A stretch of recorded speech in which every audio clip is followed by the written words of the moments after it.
السلام علیکم سامعین۔ بہت پرانے زمانے کا ذکر ہے کہ ایک آدمی گھر سے 10 سیر گھی لے کر نکلا۔ اس نے 2-3 بھینسیں پال رکھی تھیں۔ جب کچھ گھی جمع ہو جاتا تو وہ اسے کنستر میں ڈال کر بازار میں بیچ آتا۔ اس کا نام کریم تھا۔ وہ بہت ایماندار آدمی تھا۔ اس نے کبھی گھی میں ملاوٹ نہیں کی تھی۔ اس روز وہ گھر سے نکلا تو جلد ہی ایک دکاندار نے اسے آواز دی، کنستر میں گھی ہے بھائی؟ اس نے پوچھا۔ ہاں، خالص دیسی گھی، کریم بولا۔ ذرا دکھانا۔ اس نے کنستر دکان کے فرش پر رکھ دیا۔ دکاندار نے ڈھکن اٹھا کر گھی کو سونگھا اور چکھ کر بھی دیکھا، پھر بولا، گھی تو واقعی اچھا ہے، کیا بھاؤ دو گے؟ 2 روپے سیر، کریم نے کہا۔ بھائی 2 روپے سیر تو ہم بیچ رہے ہیں، یوں کرو کہ 2.25 روپے سیر لگا لو، سارا گھی خرید دوں گا۔ نہیں جی، میرا گھی 2 روپے سیر بک جاتا ہے، میں اس سے کم نہیں دوں گا۔ اچھا خیر، 2 روپے ہی صحیح۔ دکاندار گھی خریدنے پر تیار ہو گیا۔ اس نے گھی تولا، اپنے برتن میں ڈیلا، خالی کنستر کا وزن کیا اور حساب کر کے کریم کو بتایا کہ کل گھی 20 روپے کا بنا ہے۔ ٹھیک ہے، کریم بولا۔ دکاندار نے 5-5 روپے کے 4 نوٹ نکالے اور کریم کو پیسے دیتے ہوئے بولا، لو گن لو، پھر نہ کہنا کہ کم دیے ہیں۔ کریم نے نوٹ گنے اور بولا، بالکل ٹھیک ہے بھائی۔ یہ کہہ کر اس نے نوٹ جیب میں رکھنا چاہے، لیکن دکاندار بول اٹھا، لاؤ میں انہیں رومال میں باندھ دوں۔ یہ کہتے وقت اس نے ایک میلا سا رومال اپنی جیب میں سے نکالا اور کریم کے نہ کرنے کے باوجود نوٹ اس کے ہاتھ سے لے کر رومال میں باندھ کر اسے دے دیے۔ کریم نے رومال جیب میں رکھا، کنستر ہاتھ میں لٹکایا اور اپنے گھر کی طرف چل پڑا۔ گھر پہنچ کر اس نے رومال اپنے صندوق میں رکھ دیا۔ ابھی اسے نوٹ توڑوانے کی ضرورت نہیں تھی۔ چند دن بعد جب اسے کچھ پیسوں کی ضرورت پڑی تو اس نے وہ رومال نکالا اور اسے کھولا۔ دوسرے ہی لمحے اس کا دل تھک سے رہ گیا۔ رومال میں نوٹوں کی جگہ ردی کاغذ کے چند ٹکڑے تھے۔ اس کی آنکھیں حیرت کے مارے کھلی کی کھلی رہ گئیں۔ رنگ پھک ہو گیا۔ 20 روپے اس زمانے میں کوئی معمولی رقم نہیں تھی۔ وہ فوراً گھر سے باہر نکلا اور دکاندار کی طرف چل پڑا۔ دکاندار وہاں موجود تھا۔ کریم نے بوکھلائے ہوئے لہجے میں کہا، بھائی اس رومال میں سے تو ردی کاغذ کے ٹکڑے نکلے ہیں۔ کیا؟ کیسا رومال اور کیسے کاغذ؟ دکاندار نے حیران ہو کر کہا، ارے تم بھول بھی گئے، میں چند دن پہلے 10 سیر گھی تمہارے ہاتھوں بیچ کر گیا تھا۔ تم نے 5-5 کے 4 نوٹ اپنے رومال میں باندھ کر مجھے دیے تھے۔ ارے ہاں، مجھے یاد آ گیا۔ تم نے کیا کہا تھا؟ اس رومال میں سے کاغذ کے ٹکڑے نکلے ہیں؟ ہاں، تم نے میرے ساتھ دھوکہ کیا ہے۔ میں غریب آدمی ہوں، میرے پیسے مجھے دے دو۔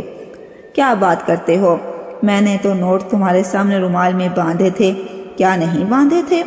ہاں یہ ٹھیک ہے، لیکن پھر رومال میں سے کاغذ کے ٹکڑے کیوں نکلے؟ کریم نے کہا، اب میں کیا جانوں، ہو سکتا ہے تم مجھ سے دوبارہ پیسے وصول کرنے کے لیے جھوٹ بول رہے ہو۔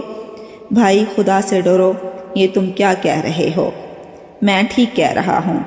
جھگڑا بڑھتا گیا، وہاں کچھ لوگ اکٹھے ہو گئے۔ آخر ایک آدمی نے گھی والے کو مشورہ دیا کہ اسے قاضی کی عدالت کا دروازہ کھٹکھٹانا چاہیے۔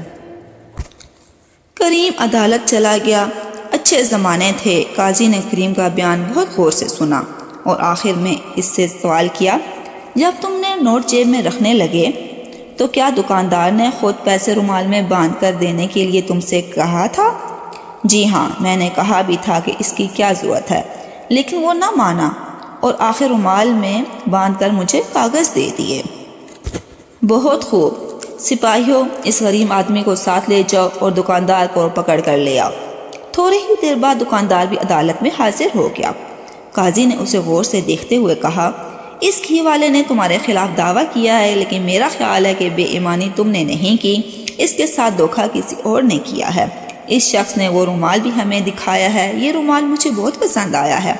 میں گھی والے سے یہ رومال 20 روپے کا خرید رہا ہوں۔ اگر تمہارے پاس اس قسم کا کوئی اور رومال ہو تو وہ بھی میں لے لوں گا۔ کیا تمہارے پاس کوئی اس قسم کا رومال اور ہے؟ جی ہاں، بالکل ایسا ہی ایک رومال اور ہے، دکاندار نے خوش ہو کر کہا۔ تو وہ لے آؤ، میں اسی وقت تمہیں اس رومال کے 20 روپے ادا کر دوں گا۔ دکاندار خوش ہو گیا۔ وہ اپنی دکان کی طرف دوڑا۔ قاضی نے کریم کو ایک طرف بیٹھ جانے کا اشارہ کیا اور خود دوسرے مقدمے سننے لگا۔ کریم بہت حیران تھا، یہ کیسا فیصلہ ہے؟ قاضی صاحب تو رومال خریدنے لگے۔ انہیں رومالوں کی ایسی کیا ضرورت آ پڑی؟ اور پھر یہ رومال تو بالکل معمولی ہیں، شاید بازار سے ایک ایک آنے کے مل جاتے ہوں گے۔ کچھ دیر بعد دکاندار پھر عدالت میں داخل ہوا۔ اس کے ہاتھ میں دوسرا رومال تھا۔ قاضی نے رومال اس سے لے کر دیکھا، دونوں رومال ایک جیسے تھے۔ اس نے فوراً حکم دیا دکاندار کو گرفتار کر لیا جائے۔ سب حیران رہ گئے۔ کہاں تو قاضی صاحب اس دکاندار سے اور کریم سے رومال خرید رہے تھے، کہاں وہ اس کی گرفتاری کا حکم دے رہے تھے۔ لوگوں کو حیران دیکھ کر قاضی صاحب مسکرا کر بولے، حیران ہونے کی ضرورت نہیں، میں صرف یہ دیکھنا چاہتا تھا کہ اس وقت دکاندار کے پاس اس قسم کا دوسرا رومال ہے یا نہیں۔ دراصل اس نے کیا یہ تھا کہ ایک رومال میں پہلے ہی ردی کاغذ کے ٹکڑے باندھ کر رکھے ہوئے تھے۔ اس نے دوسرے رومال میں نوٹ گھی والے کے سامنے باندھے، لیکن جو رومال اسے دیا وہ ردی کاغذ والا تھا۔ یہ کہہ کر قاضی نے سپاہیوں کو حکم دیا، اس دکاندار کو 6 ماہ قید کی سزا دی جاتی ہے اور اس گھی والے کو اس کی دکان میں سے 20 روپے نکال کر دیے جائیں۔